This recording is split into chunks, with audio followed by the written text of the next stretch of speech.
Welcome to Convos on the Couch. I'm Tom Reardon. It's really about talking to great leaders and people that have dominated in the sporting industry and then made a transition into the business leadership world. And really happy to have on the couch with me today is Amy Chapman. You've no doubt seen her on TV with the football around the world and in Australia, but on her own merits, which is quite phenomenal. She's represented the Matildas over 20 times and then represented Australia from a perspective of commentary in the box with Olympics and some big football matches as well. Now transitioned into the medical area, which is new and wonderful. Yeah. Bit of a mouthful, but played a lot of football in my time, and now I mostly talk about it, which is a little easier on the body actually, so that's good. And got into MedTech and got one of the only businesses that is all platform based in training, which is exciting. Yeah, it's certainly a niche, and it's something I'm incredibly passionate about. But first in Australia, first across APAC, doing that. Got some really exciting things happening as well. Yeah, great.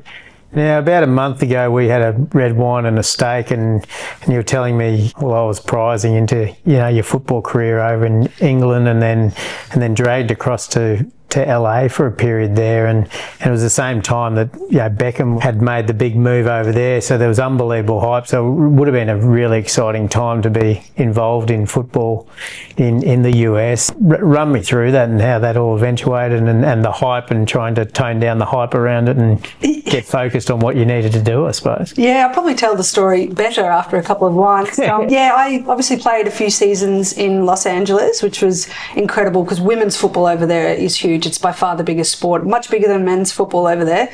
But at that time, I was playing for LA Galaxy women's team, and that's when they signed Beckham and brought him over. So LA, as you know, full of celebrities and stars, and I did get to meet Beckham, which was brilliant. I got his sweaty game shirt, so that was good. Had a little chat to him. He's got a higher pitched voice than I'd hoped, but... Yeah. You can't have everything. But yeah, he was there alongside the entire Modern Family cast as well. So it was just a bit of a surreal moment of the celebrity lifestyle they live over there. For football, it was such an incredible experience because the Americans are incredibly powerful. They're very strong. A lot of them are professional sprinters before this. And we're a bit closer to Asia in terms of we're very technical footballers in Australia. We've got great skills, but we don't quite have that physicality that the Americans have, potentially the Germans have. So it was good for me because that's not a part of my game I was particularly good at. I was, 55 kilos, not pushing anyone off the ball really. So it was great for me to challenge myself in that respect and meet far too many celebrities. I think I went to a Kardashians hens night at one point. Never heard of them. So the stories are pretty crazy. Yeah, I can imagine. And now your career is a combination of elite sport, sales hustle, commentary, startup grip. How do you explain it around the barbecue when you? It's a mouthful, I would say. Yeah, and I think people think, gosh, she's got 100 things going on at once, but that's actually how I perform best. I think I thrive when I've got lots of things going on, and particularly if they're things that I'm passionate about. So I obviously transitioned from playing with the Matildas into commentary, which was more by chance than anything. It wasn't something I'd set out to do, but I had the opportunity for the 2019 World Cup, and I absolutely loved it. And it was tricky at first because they're all your good friends, but you have to analyse them. You have to be critical. You have to criticise when you need to. And I've had a few texts from, family members of Matildas players saying, can you be a bit nicer? Critiquing you. Yeah, exactly. A bit of feedback. But it's funny. It's harder than it looks, the commentary, because you can say things at home on the couch and say what you really think, but you have to be quite measured and thought out, but also be critical. And I was lucky enough to commentate the Matildas World Cup, which was obviously a huge success. Unbelievable. Including the World Cup final. So I think there was 1.2 billion people globally listening to that, only in English as well. So, you add in Spanish and Chinese, and it was just phenomenal, the numbers that were following. So it is the second biggest sporting event in the world, behind the Men's World Cup. So it's pretty phenomenal. It was a great opportunity for me, and I think we're all still riding the high of that for women's sport and for football. Yeah, I was fortunate enough to take my kids to the Suncorp Stadium shootout game. It was phenomenal, and viewing the TV viewing, I think. It's blown everything away, hasn't it? Incredible. And that game in particular, I think it shows. A lot of people get frustrated with football. Maybe there's not enough goals, there's not enough. but there's such an art that sport. But then when it comes down to a penalty shootout, that's still the longest penalty shootout in professional tournament history. The irony and the beautiful story I love about that is Courtney Vine, who ended up winning it. There's almost an order of who wants to take penalties.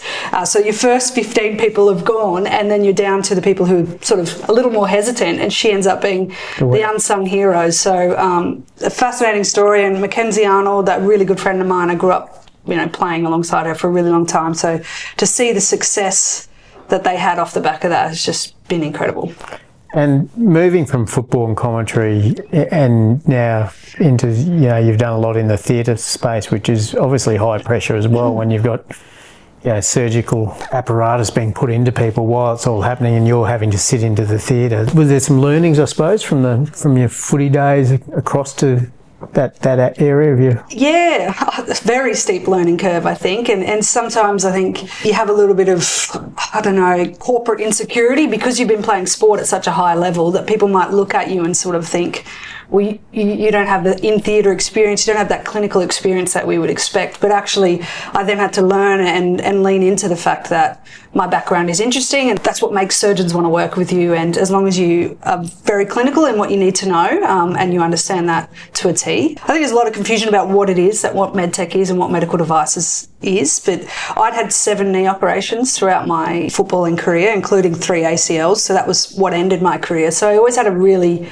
strong interest and fascination into surgeries, into the technical innovations in that space. So that's how I got into MedTech, and I ended up working in neurosurgery. So I was working alongside neurosurgeons, looking after big machines that remove tumours and navigation equipment, and very technical. So a very different world. I'd go from standing inside operating theatres, being a part of brain surgeries, to then going out and still playing for Brisbane Roar and going to training in that evening. So it was a big shift. It was a big shift in the way I had to handle myself and present myself, but I loved the challenge. I thrived on that challenge, and I'm still in awe of some of the things that we're capable of in the healthcare space. Yeah, the amount of, I suppose, new technology that's coming out on a constant basis with machines and AI and that is moving at an unbelievable rate of learning. It's incredible, and they've got robots coming out doing all sorts of things, and they're obviously changing the game significantly in operating theatres, which is fascinating to watch. Yeah, and so getting onto the sales side of things, sales is all about action happening in the change rooms, spaces you're not exactly invited into, break down that barrier, get past the gatekeeper in an industry that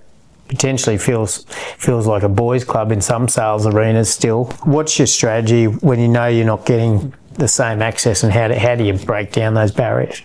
Yeah, it's a great discussion point. And I think obviously I've grown up in football, which has been a male-dominated arena, so I've learnt to hold my own. I only played in men's and boys teams up until 16, never played with women before. So I think I feel comfortable surrounded by those environments, but I'm also equally passionate about changing that as well, because we can't just accept the status quo. And then I moved into an industry which is heavily dominated by males as well. So a lot of orthopaedic surgeons are males. And when it's our job to not only build rapport with these surgeons, it was sometimes difficult when, like you mentioned, sometimes they're building relationships in the change rooms or areas that we can't access, but you've always got to find a way. And I think that's where it becomes that you've got to learn what is interesting about yourself and what are your skill sets that you're bringing, and you've got to master that, and you've really got to lean into that. Luckily, there's a lot of significant changes happening, and I worked with neurosurgeons, and we've got some incredible female leaders in that space now as well. And the shift is changing, albeit 20 years probably too slowly, but I think I had to be creative in the ways that I engaged with people so that you do become memorable, because sales,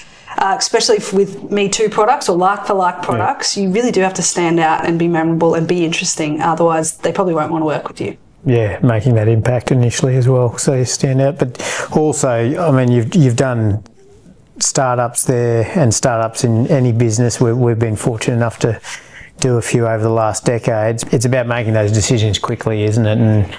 And I'd imagine it's very similar on the football paddock. There's split decisions that can completely change a game. So it no doubt it gives you those opportunities in the business world and your success that you've had in that space. Yeah, I think, I see a lot of athletes sort of shying away from the concept of sales, but I think if we're really honest with each other, every industry has sales in it. You have to lean into what that is. And that took me a little while as well when I was transitioning from being a Matilda into what was a sales role. I didn't think I was a salesperson, and then I learnt more deeply about what my strengths were, and that's communication. I think woo is my number one sort of strength, which is winning others over. So I like to influence others, and I like to build relationships. I love networking. So ultimately, it turns out I am a salesperson, and I really had to lean into that and own that. I think that was a lesson. It took me a while, but embrace it, because at the end of the day, we all have to sell ourselves or sell a product or sell an industry.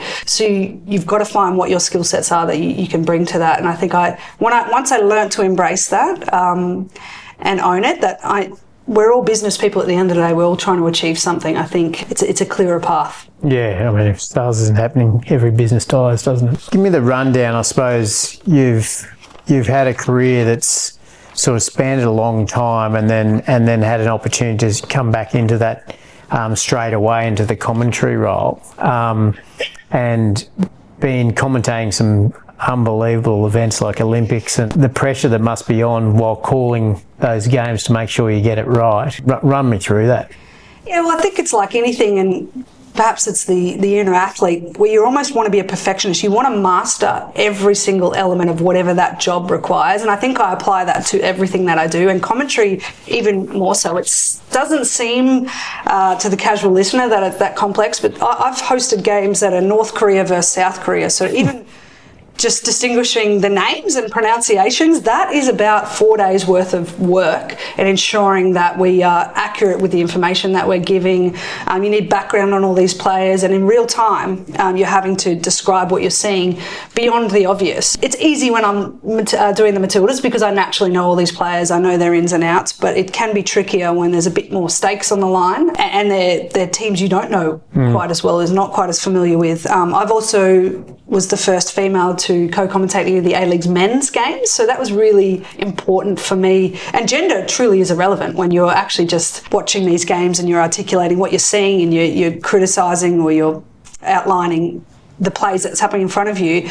So I think it was really important to me not only change how we see the game and how we view it, but how it sounds as well. I think it's important to have that. We've seen that across in AFL. We see it happening everywhere now. You don't realise how powerful that is till afterwards.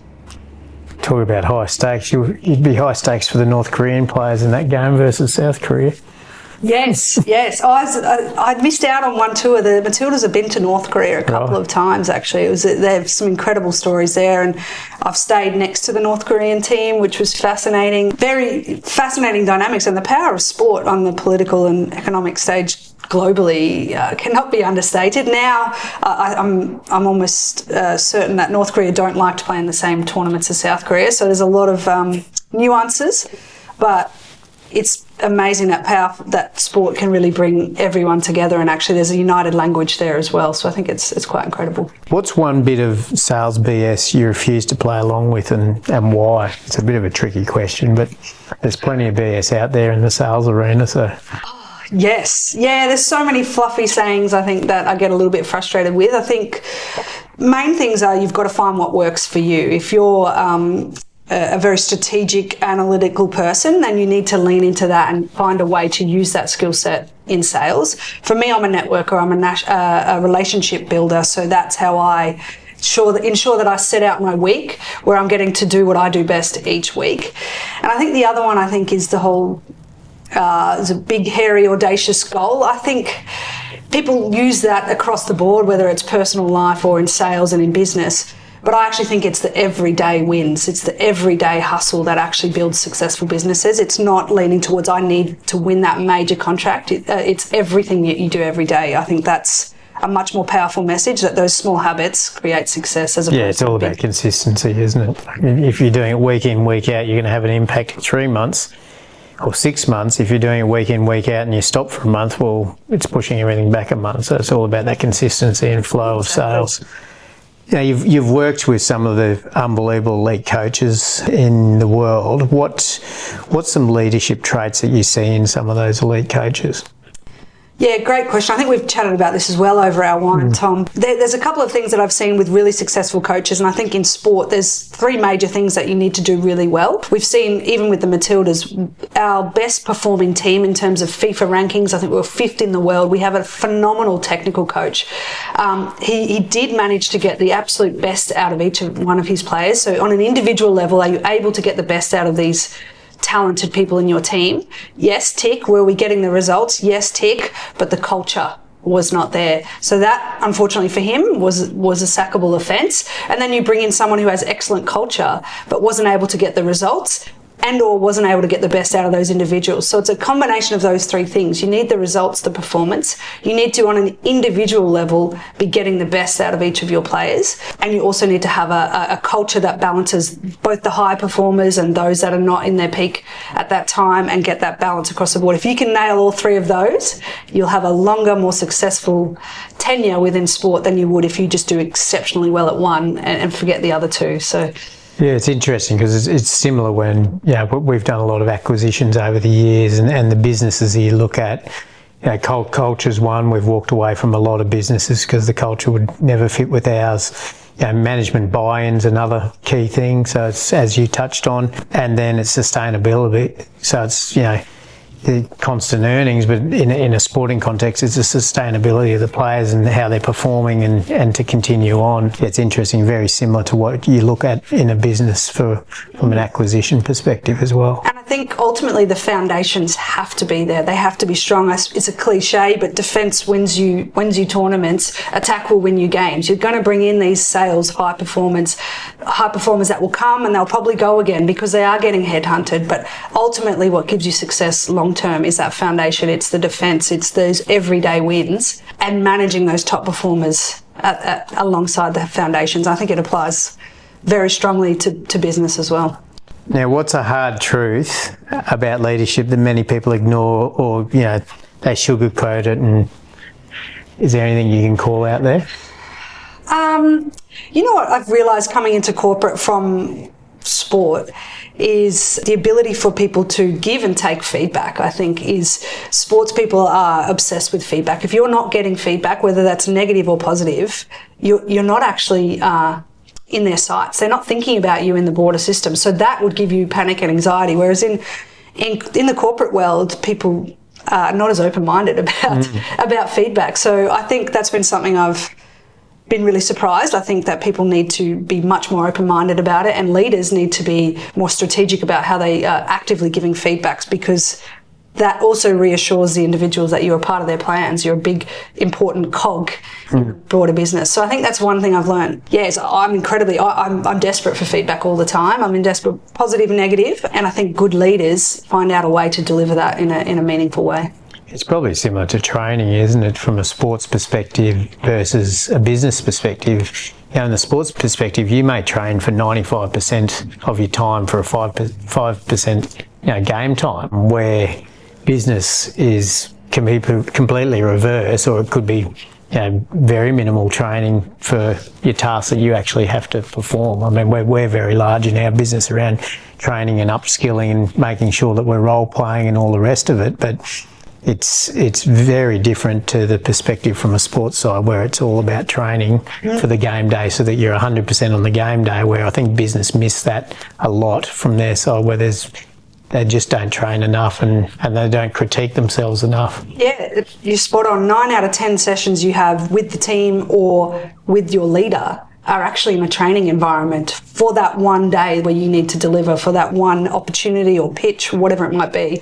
I think we need to get a better balance in corporate world, and it's relative to what industry you're in, but investing in the team, which is the culture, investing in the individuals, about understanding their strengths and developing those strengths and making sure you set them up for success. I think the corporate world could lean into that a bit more.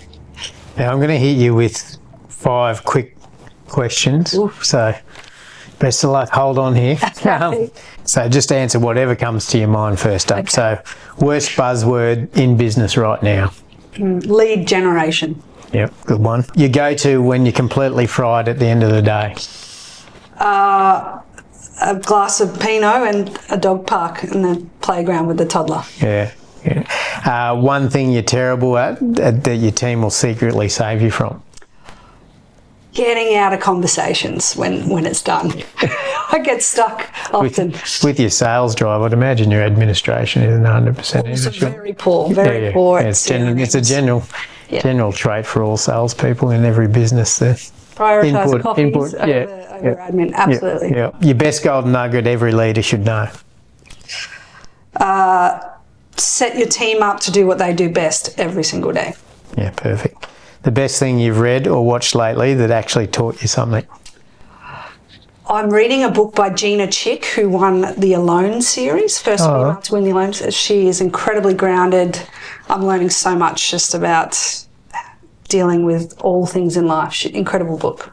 Amy, that's awesome. Thanks very much for joining us on the couch. You've had a phenomenal career on both the football paddock, but also in the business world, and really appreciate you taking the time and sitting on the couch for a convo. Thank you.